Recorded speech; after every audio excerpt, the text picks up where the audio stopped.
Wake up, Asheville! Congratulations on making it to Friday. I'm Matt Peiken, and this is your newscast for December 19th.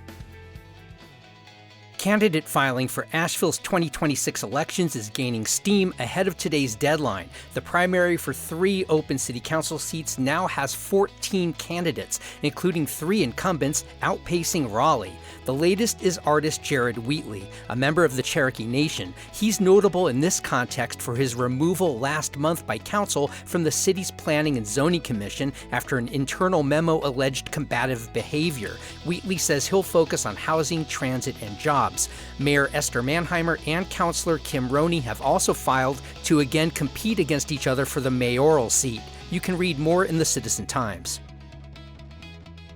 As UNC Asheville faces backlash over plans to develop 45 acres of campus woods, students in the university's new Environmental Resilience Master's Program have offered alternative visions. The inaugural cohort spent their semester analyzing the ecological and financial impacts of proposed development, including a 5,000-seat soccer stadium. Their report favors lower impact uses, like an outdoor classroom, and suggests other university-owned properties for housing and childcare. Student surveys revealed overwhelming opposition to the stadium. UNCA says a development commission will evaluate the students' proposals early next year. Read more about this in the Asheville Watchdog.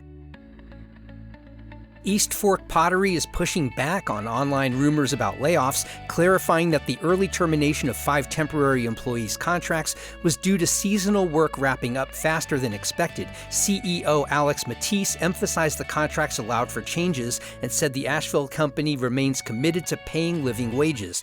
Despite past financial challenges, 2025 marked its first meaningful year of profitability. East Fork is planning a major $2.5 million expansion next year, aiming to double production and add 40 skilled jobs. Meanwhile, its Atlanta retail location will close at the end of this year. Read more about this in the Citizen Times. A former correctional officer is suing 3 Spruce Pine police officers and the town itself over a 2024 arrest that he says violated his civil rights. Dylan Ledford, who has type 1 diabetes, experienced hypoglycemic shock in a Walmart parking lot and was tasered and struck by officers after failing to respond to their commands. He was later treated at a hospital and charged with resisting arrest, charges that were eventually dropped. The lawsuit cites lack of medical aid and improper taser use, alleging lasting damage to Ledford's career and mental health. You can read more in the Assembly NC.